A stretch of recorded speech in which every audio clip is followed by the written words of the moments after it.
May mga kwentong hindi nagsisimula sa tamang oras, kundi sa maling lugar, sa pagitan ng ingay ng tren at katahimikan ng sariling isip. Doon ko siya unang nasilayan, isang lalaking nakatayo sa riles, parang hindi takot masagasaan ng mundo. At ako yung lalaking napahinto, kahit sanay na akong dumaan lang. Hindi ako dapat na doon. Late na ako sa trabaho. Sira ang relo ko. At masira pa yung pasensya ko sa buhay. Pero gaya ng lahat ng hindi planadong bagay, doon nagsimula ang mga kwentong ayaw kang tantanan. Nakatira ako malapit sa riles ng tren. Yung tipo ng lugar na sanay na sa alog. Sanay na sa sigaw ng bakal. At sanay sa paalam na walang kasiguraduhan kung may babalikan pa. Habang naglalakad ako papunta sa shortcut, isang makitid na daan sa tabi ng riles. Napansin ko siya. Nakatayo, tahimik, nakatingin sa malayo. Parang may hinihintay na hindi darating. Matangkad siya, medyo gusgusin ng suot. Pero may tindig na parang hindi siya dapat nandun. Parang naligaw sa maling eksena ng pelikula. Hindi ko alam kung bakit ako huminto. Siguro dahil bihira na akong huminto para sa kahit ano. Kuya, may tren dyan mamaya. Tawag ko. At ito lumingon siya. At doon nagsimulang gumulo ang maayos kong mundo. Ngumiti siya, yung ngiting hindi pilit. Yung ngiting parang may alam siyang sikreto na hindi ko pa handang marinig.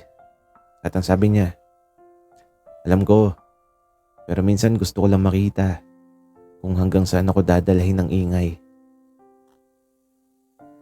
Napakunot ang noo ko. At ang sabi ko, ha? At tumawa siya ng malakas. Pero sapat para magising kung ano yung matagal ng tulog sa loob ko.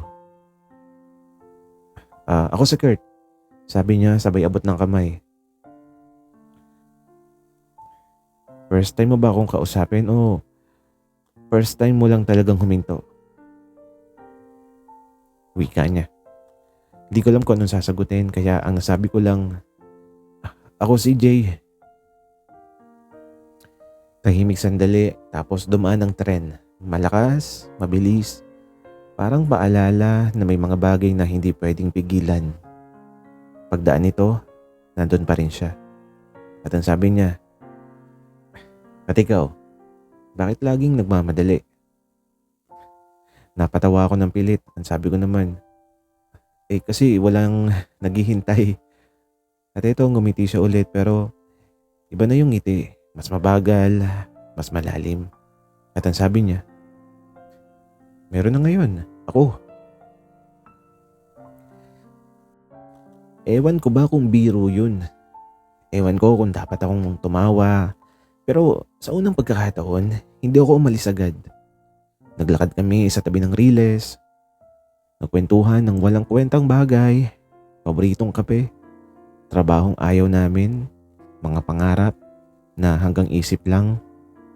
Hindi ko alam kung anong oras na. Hindi ko rin alam kung kailan naging komportable ang katahimikan namin. At bago kami maghiwalay, tumigil siya. At ang sabi niya, Jay, dito lang ako madalas kung gusto mong huminto ulit. Tumango lang ako. Hindi ako nangako pero sa loob-loob ko, alam kong babalik ako. Habang palayo na ako, narinig ko siyang sumigaw. At eto, lumingon ako. Uy! Salamat sa pagpansin. Sabi niya. Ngumiti ako at doon ko unang naramdaman na baka ang lalaking yon sa riles ay hindi lang basta sa gabal sa daan ko, kundi simula ng isang kwentong hindi ko kayang takasan. Hindi ko balak bumalik. Yan ang paulit-ulit kong sinasabi sa sarili ko. Parang kasinungalingang inuulit-ulit hanggang magtunog totoo. Pero heto ako, parehong oras, parehong riles, parehong ingay ng tren. At oo, nandoon siya. Nakatayo ulit sa gilid. May hawak na kape sa plastic cup. Parang alam niyang darating ako. Late ka, sabi ni Kurt na nakangiti na parang may panalo sa pustahan. At ang depensa ko naman, hindi on time lang ako sa wala. At ito tumawa siya. At ang sabi niya, gusto mo? Iniabot niya ang kape. Hindi ko tinanong kung anong timpla. Hindi ko rin tinanong kung bakit may extra siya. Tinanggap ko lang. Sa simpleng pag-abot ng baso, nagtagal ang mga daliri namin ng kalahating segundo. Sapat para makaramdam ako ng kung anong hindi dapat maramdaman sa estranghero. At ang tanong ko, palagi ka talagang nandito, no? At ang sagot naman niya, kapag pagod na akong mag-isip, kapag gusto kong magpahinga sa ingay ng utak ko gamit yung mas maingay na bagay. Hindi ba delikado? Tanong ko. At eto umiling siya, sabi naman niya. Hindi, kung alam mo kung kailan tatabi. Napatahimik ako. Parang doble ang ibig sabihin ng bawat sinabi niya. Naglakad ulit kami sa tabi ng riles. Mas maikli ang distansya, mas mahaba ang usapan. At ang tanong niya, anong trabaho mo? Call center ikaw, wika ko. Wala sa ngayon, wika naman niya. Paano ka nabubuhay? Wika ko ulit. Ngumiti siya na may konting hiya. Umaasa. Minsan sa kaibigan, minsan sa sarili, minsan sa tsansa. Sariles? Wika ko. Oo, sariles. Ulit naman niya. At ito may dumaan ulit na tren. Mas mabagal at mas ramdam yung alog. At sa gitna ng ingay, yumuko siya papalapit sa tenga ko. At ang sabi niya, Jay, naniniwala ka ba na may mga taong dumadaan lang sa buhay natin pero may iilan na paulit-ulit mong sasalubungin hanggang sa matutunan mo kung bakit? Napatitig ako sa kanya. Hindi ko alam kung dahil sa tanong niya o dahil sa lapit ng mukha niya. At ang sagot ko naman,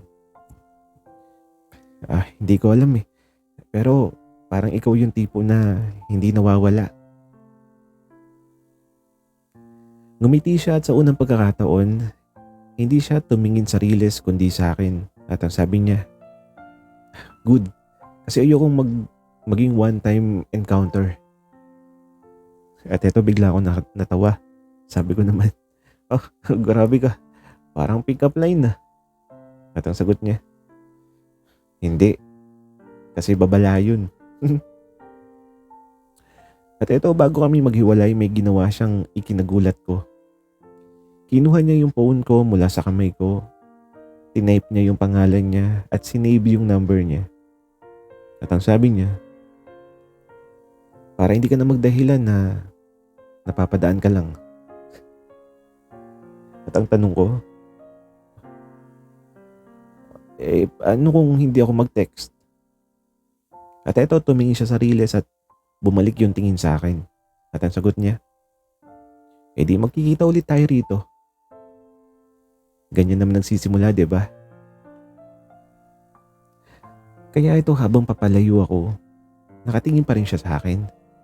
At sa bawat hakbang ko papalayo sa riles, pakiramdam ko, mas lalo akong napapalapit sa isang bagay na matagal ko nang iniiwasan.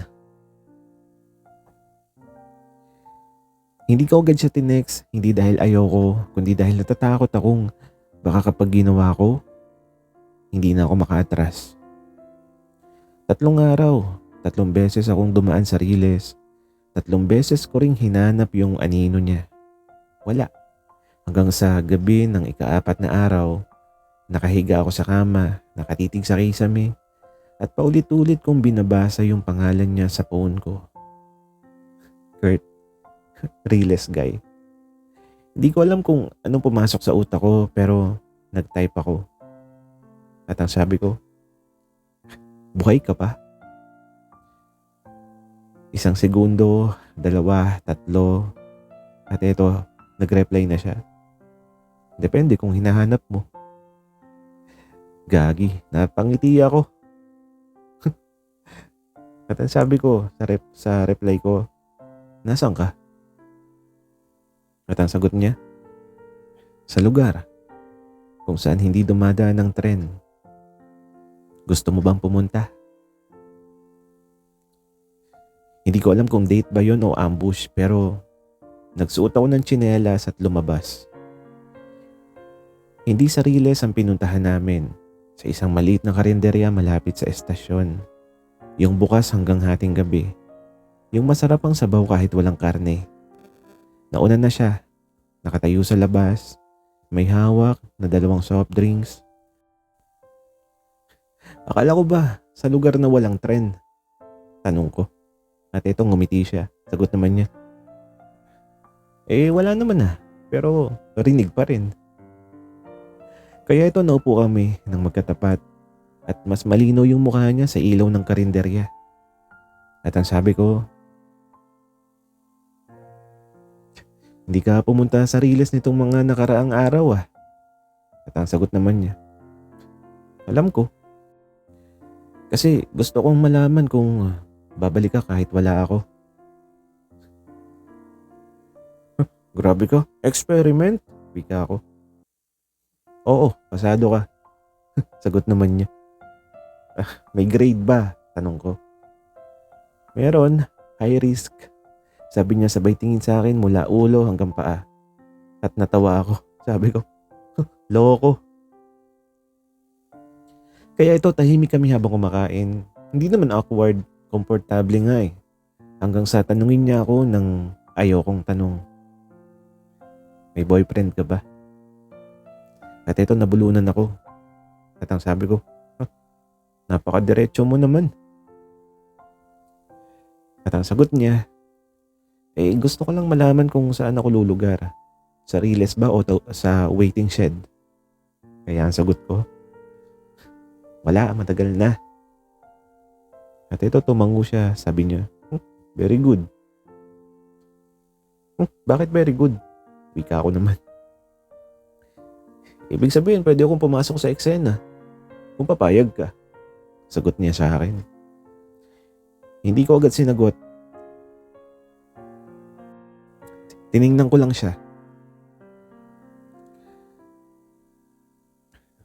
Jay, hindi ako magaling sa normal na simula pero malinaw ako sa intensyon ko. Sabi niya. Anong intensyon? Tanong ko naman. Na gusto kitang kilalanin, hindi lang yung Jay na dumadaan kundi yung Jay na humihinto. Sagot niya sa akin. At ito may dumaan na tren na mas malakas ang busina at mas mabilis. Pagdaan nito, ako yung unang nagsalita. At ang sabi ko, hindi rin ako magaling sa ganito. Pero, pwede. At itong ngumiti siya, yung ngiting parang matagal na niyang hinihintay. Pag-uwi namin, naglakad kami magkatabi, walang hawakan ng kamay, walang biglaang eksena. At bago kami maghiwalay, huminto siya. Jay, sa susunod, gusto ko maglakad tayo sa Riles na hindi dahil napapadaan ka lang, kundi dahil pinili mo ko. Hindi ko alam kung kailan ko natutunan ng ngumiti ng ganun pero ginawa ko. Kaya ang sagot ko, sa susunod. At habang papalayo ako, isang text ang pumasok. At ang sabi ni Kurt, Salamat sa pagpili. At doon ko naisip na baka hindi pala lahat ng tamang desisyon ay tahimik. Kung tatanungin mo ko kung kailan naging kami, hindi ko masasagot. Walang formal na tanong, walang label, pero may mga araw na kusa na lang umaayos sa paligid niya ang oras. Gaya ng gabing yun, nag-text si Kurt, libre ka? At ang reply ko, depende, may trend ba? At ang sabi niya, wala, ikaw lang. Loko ka talaga. At ito, nagkita kami sa isang lumang sinihan malapit sa estasyon. Yung tipong amoy alikabok at popcorn na matagal nang hindi bago. Hindi kami nanood ng sine. Umupo lang kami sa labas. May tig-isang fishball at kwentuhang walang direksyon. Alam mo bang gusto ko yung paraan ng paglalakad mo? Bigla niyang sabi. Ha? Anong meron? Pika ako. Parang lagi kang handang tumakbo. Sagot niya. Pero pinipili mong hindi. Wika pa niya. Baka pagod lang ako. Wika ako naman. Hindi, may pinipigilan ka. Sabi niya. Kaya ito, tahimik ako. Masyado siyang magaling makaramdam. Kaya habang naglalakad kami pa uwi, bigla siyang tumigil sa gilid ng riles. Hindi yung delikado. Ito yung parte na may bakod at damuhan. At ito, nagsalita siya ng seryoso. Jay, may sasabihin ako. Siyempre kinabahan ako na parang may paparating na trend kahit wala. At sabi pa niya, hindi ako palaging ganito. May mga araw na nawawala ako, may mga panahong mas pipiliin kong mag-isa. At ang sagot ko agad, okay lang, hindi naman kita inaangkin eh. At doon siya napatingin sa akin at ang sabi niya, hindi yun ang ibig kong sabihin. Ang tanong, kaya mo bang manatili kahit hindi ako palaging nandyan? Masakit yung tanong, hindi dahil masama, kundi dahil totoo. At bago ako makasagot, tumunog yung phone ko. Isang text mula sa ex ko. Isang pangalan na akala ko tapos na. Nakita ni Kurt ang pagbabago ng mukha ko at ang tanong niya, siya ba? At eto tumango ako. Wala na akong lakas na magsinungaling at ang tanong niya ulit, ano, sasagot ka sa kanya? At doon ako natagalan, hindi dahil gusto kong bumalik kundi dahil ayoko masaktan siya. Hindi. Pero kailangan ko ng oras. Sagot ko. Tumango siya pero may lamat ang ngiti. At ang sabi niya, okay, gets. Siguro ganito talaga, may mga taong dumarating sa maling oras. Hindi ko alam kung anong sasabihin kaya hinawakan ko yung kamay niya. Unang beses. At hindi siya bumitaw pero hindi rin siya humigpit. At ang sabi ko, hindi ka maling oras. Baka natatakot lang ako. Ngumiti siya pero pilit. At ang sagot niya, pareho tayo. At sa gabing yun, unang beses kami naghiwalay na may tanong sa pagitan. At habang papalayo ako sa riles, alam kong may paparating na banggaan, hindi ng tren, kundi ng mga pusong hindi pa handa pero ayaw nang umatras. Hindi ko inasahan na darating ang gabing yun. Gabi na parang lahat ng ilaw sa paligid namin ay namatay. Gabi na parang ang riles na dati naming daanan ay naging walang hanggan. Si Kurt, wala siya. 3 araw na ako naglalakad sa gilid ng riles. 3 araw nang walang abiso. 3 araw na parang nawalan ng direksyon ng oras ko. Nag-text ako, tumawag ako, wala. Parang nawala siya sa mundo. Sa isip ko, bumabalik yung mga tanong niya. Kung kaya mo bang manatili kahit hindi ako palaging nandyan?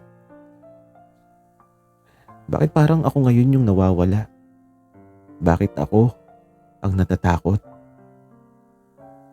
Hanggang sa ikaapat na gabi, nakita ko siya. Nakatayo sa parehong riles, parang statue sa dilim, parang hindi nagbago, parang naghihintay sa akin. At eto, tinawag niya ako na may bahagyang ngiti. Jay, pasensya na. Kailangan kong lumayo pero hindi kita kinalimutan. Hindi ko alam kung umiyak ako o tumawa. Binigyan ko siya ng sulyap ng galit, ng lungkot, at ng pagnanasa na hindi ko may paliwanag. At ang tanong ko, bakit? Para malaman natin kung gaano natin kagusto itong simula. Alam mo yung tipong kahit ilang araw kang mawala, pagbalik mo, mas matindi pa. Sagot niya sa akin. Tumahimik ako, tumingin sa riles at sa kanya. At ang sabi ko, hindi ko alam kung kaya ko, pero gusto kong subukan. At ang sabi naman niya, di subukan natin. At sa pagkakataon to, hindi na tayo aalis. Hinawakan niya ang kamay ko ng mas mahigpit kaysa sa dati at sa gabing yun, ang tren na dumadaan ay parang musika lamang na background ng dalawang pusong nagtagpo muli at handang tumakbo kahit alam nilang delikado. May mga kwentong hindi nagtatapos sa huling tren. May mga pusong hindi lang basta nagtatagpo at nagkakahiwalay. May mga taong kahit gaano kalayo ang dinaanan, lahat ng daan ay bumabalik sa isa't isa. Parang riles na walang wakas. Parang tibok na paulit-ulit. Parang pag-ibig na hindi kayang ipaliwanag. Pagkatapos ng gabing yun, hindi na kami nagpaalam ng malungkot. Hindi na namin kailangan ng tren para may dahilan. At ang sabi niya habang hawak ang kamay ko,